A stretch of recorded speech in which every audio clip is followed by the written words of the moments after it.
نماز میں خنجر لگا، نماز فجر کی نماز پڑھا تو اب ایک دم گرے، وہ چھپا ہوا تھا ابو لولو مجوسی، اس نے 7 وار کیے خنجر کے پیڑ، تو اب گرے تو پہلی صف والوں کو تو پتہ تھا پیچھے نہیں، تو عبد الرحمن بن عوف لپک کے آگے مصلی پہ کھڑے ہو کے نماز شروع کر دی، اور چند آدمی اس کو پکڑنے کے لیے بھاگے، پھر اس نے آگے جا کے اپنے آپ کو خنجر مار کے اس نے خودکشی کر لی، اٹھا کر مکان پر لے گئے، دودھ پلایا گیا تو وہ آنتوں سے باہر نکل گیا، کہنے لگے موت کا پیغام آ گیا ہے، تو اپنے بیٹے کو بلایا کہ بیٹا جا کر اماں جان عائشہ سے کہو کہ عمر امیر المومنین نہ کہنا، اب میں امیر المومنین نہیں ہوں، کہنا کہ عمر بن خطاب اپنے دونوں ساتھیوں کے ساتھ قبر کی جگہ چاہتا، اگر مجھے اجازت مل جائے تو مجھے وہاں دفن کرنا، اگر اجازت نہ ملے تو مجھے عام قبرستان میں دفن کر دینا۔ عبداللہ بن عمر تشریف لے گئے تو اماں عائشہ بیٹھی رو رہی تھی، کہا اماں جان میرا باپ عمر بن خطاب اجازت چاہتا ہے قبر کی اپنے دونوں ساتھیوں کے ساتھ، تو حضرت عائشہ رضی اللہ تعالیٰ عنہا رونے لگی، پہلے بھی رو رہی تھی، کہا عبداللہ یہ جگہ تو میں نے اپنے لیے رکھی ہوئی تھی کہ میں اپنے خامد اور باپ کے ساتھ میں بھی ایک کونے میں سو جاؤں گی، لیکن اگر عمر کی خواہش ہے تو اس جگہ کا عمر مجھ سے زیادہ حقدار۔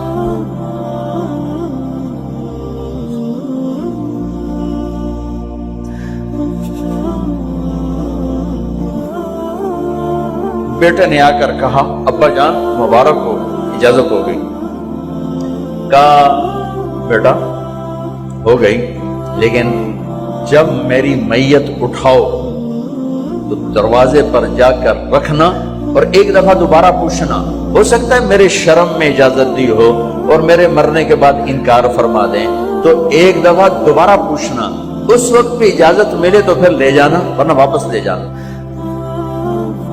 حضرت علی اور حضرت حسن تشریف لائے جس دن انتقال ہو رہا ہے، تو گھبراہٹ دیکھی تو حضرت علی نے فرمایا عمر موت سے ڈر گئے ہو؟ کہ نہیں موت سے نہیں ڈر، موت کے بعد کیا ہوگا اس سے ڈر گیا۔ یہ کون کہہ رہا ہے؟ میرے بعد کوئی نبی ہوتا تو عمر ہوتا، یہ وہ کہہ رہا ہے۔ یہ کون کہہ رہا ہے؟ آپ نے کہا آج رات میں جنت میں گیا تھا، میں نے ایک بڑا خوبصورت محل دیکھا، سونے چاندی زمرد یاقوت موتیوں کا، میں نے کہا یہ کس کا ہے؟ تو مجھے کہا گیا کہ آپ کے غلام عمر بن خطاب کا ہے۔ کون کہہ رہے ہیں موت کے بعد جو ہوگا اس سے ڈر رہا ہوں؟ کہ آپ مسجد میں انٹر ہوئے، مسجد میں ایسے لوگ تھے، ادھر ابو بکر تھے اور ادھر عمر تھے، آپ نے یوں ہاتھ پکڑ لیے، دونوں کے ایسے ہاتھ پکڑ لیے، ادھر ابو بکر ادھر عمر، کہ مجھے دیکھ رہے ہو؟ کہ جی، کہ قیامت کے دن میں ایسے اٹھوں گا کہ میرے ادھر ابو بکر ہوگا اور ادھر میرے عمر ہوگا۔ یہ عمر کہہ رہے ہیں موت سے نہیں ڈرا ہوں، موت کے بعد کیا ہوگا اس پہ ڈر رہا ہوں۔ تو حضرت علی نے فرمایا کیوں ڈرتے ہو؟ میں گواہی دیتا ہوں، میں نے کئی دفعہ اللہ کے محبوب سے سنا کہ جنت کے بڑی عمر کے، ایک تو نا جنت کے نوجوانوں کے سردار وہ تو حسن حسین ہیں، میں نے کتنی دفعہ سنا اللہ کے نبی سے کہ جنت میں بڑی عمر کے لوگوں کے سردار ہیں ابو بکر اور عمر۔ تو آپ نے کہا قیامت کے دن گواہی دو گے؟ آپ نے کہا، حضرت علی نے کہا میں بھی گواہی دوں گا، میرا بیٹا حسن بھی گواہی دے گا۔ وہ حضرات تشریف لے گئے تو موت کی آہٹ کو محسوس کیا تو بیٹے کی گود میں سر تھا عبداللہ بن عمر کا، بیٹا یہ زمین پہ لٹا، انہوں نے یہاں سے ہٹا کر یہاں سر رکھ دیا۔ وہ حق سنا نہیں کیا کہہ رہا ہوں، زمین پہ ڈال دیں. ان کا جی نہیں چاہ رہا تھا. کیا کہہ رہا ہوں؟ زمین پہ ڈالو. انہیں آگے کر دے، وہ پیچھے اٹھو، اپنا چہرہ مٹی میں یوں رکھ اور مٹی میں منہ ملنے لگے ایسے، اور کہہ رہا ہے ویل ویل لک یا عمر ان لم یغفر لک عمر ان لم یغفر لک ربک. اے عمر، اگر تیرے رب نے آج تجھے معاف نہ کی تو تو ہلاک ہو. ویل لک ولأمک ویل لک ولأمک یا عمر ان لم یغفر لک ربک. عمر، اگر آج تجھے اللہ نے معاف نہ کی تو ہلاک ہو.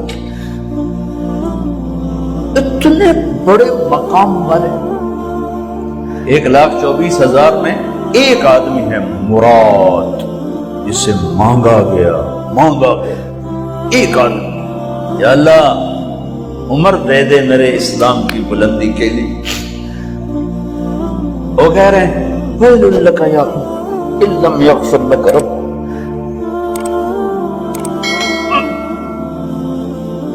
اے عمر، تو برباد ہو گیا اگر تیرے رب نے تجھے معاف نہ کی. یہ کہتے کہتے کہتے کہتے جان نکل گئی. صہیب رضی اللہ عنہ نے آپ نے وصیت فرمائی تھی میرا جنازہ صہیب پڑھائے. رومی جنازہ پڑھایا گیا، کندھوں پہ اٹھایا گیا، اور آ کر اماں جان عائشہ رضی اللہ عنہ کے دروازے پر عبداللہ بن عمر، باقی تو کوئی پتہ نہیں تھا کسی کو، گوے ٹھہر جاؤ، جنازہ یہاں رکھ دو. پھر آگے بڑھے، دستک دی.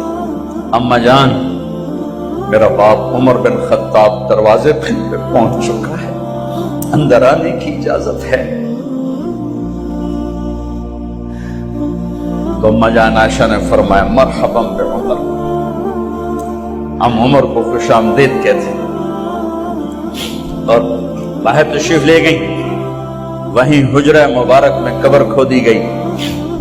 عبداللہ بن عباس فرماتے ہیں کہ میرے کندھے پر کسی نے ہاتھ رکھا تو میں نے یوں پیچھے مڑ کے دیکھا تو جناب امام المتقین حضرت علی کھڑے ہوئے رو رہے تھے اور فرما رہے تھے عمر، مجھے پتا تھا تیرے سوا یہاں کوئی نہیں آ سکتا، مجھے پتا تھا یہاں تو ہی آئے گا اور کوئی نہیں آ سکتا، چونکہ میں نے ہزاروں دفعہ سنا خرجت انا و ابو بکر و عمر دخلت انا و ابو بکر و عمر. میں نے ہزاروں دفعہ اپنے نبی کی زبان سے سنا میں اور ابو بکر عمر گئے تھے، میں اور ابو بکر عمر آئے تھے، میں اور ابو بکر عمر اندر گئے تھے، میں اور ابو بکر عمر باہر گئے تھے. میں نے اپنے نبی کے نام کے ساتھ تجھے اور ابو بکر کو اتنا سنا ہے کہ کسی کو نہیں سنا، لہذا مجھے پتا تھا تو اسی جگہ پہ آئے گا، تیری یہی جگہ ہے. میرے بھائی بہنوں، یہ وہ لوگ ہیں جنہوں نے رضی اللہ عنہ کا ٹائٹل جیتا اور پھر روتے روتے مر گئے. مجھے کیا خبر کیا ہونے والی، اب کو کیا خبر کیا ہونے والی. بے شک میرا رب رحیم ہے، اس کے رحم کے تو فعلی کام بنے گا. کیڑیاں تقریراں تے کیڑے علم، کیڑیاں نمازاں تے کیڑیاں تجدہ، کم تو اس کی رحمت پر بنے گا، پر یہ اعمال اس کی رحمت کو لینے کا راستہ ہے. یہ بھی ٹھیک نہیں ہے کہ اللہ غفور الرحیم ہے، آپ ہی معاف کرے گا. یہ یزید اور حسین کو برابر تو نہ کرے. آل رسول کی بوٹی بوٹی نوچ دی جائے اس کی رضا کو ڈھونڈنے کے لیے. وہ نہیں کہہ سکتے تھے اللہ بڑا غفور الرحیم. اس لیے بھائی بہنوں، معاملہ بے شک اللہ کی ذات سے ہے، بڑا کریم ہے، آنسو دیکھنا چاہتا ہے، ندامت دیکھنا چاہتا ہے. کون ہے جس سے گناہ نہیں ہوتا؟ کون؟ میں اسے انسان ماننے کے لیے تیار نہیں. یا تو وہ کوئی فرشتہ ہے یا نبی ہے. نہ نبی آ سکتا ہے نہ ہم فرشتے ہیں. وہ انسان ہی نہیں جس سے خطا نہ ہو. لہذا میں اپنے رب کی قدرت پہ قربان جاؤں، رحمت پہ قربان جاؤں کہ اس نے توبہ کے لیے نہ عمر کی قید نہ عدد کی قید. ابھی تو 60 سال کا ہو گیا ہے، 70 سال کا ہو گیا، اب تیری کوئی توبہ نہیں، آخری سانس میں آ جا قبول ہے. ابھی تیری 100 دفعہ ٹوٹ چکی ہے توبہ، اب 101 دفعہ قبول نہیں، 1 کروڑ دفعہ توڑ کے آ جا قبول ہے.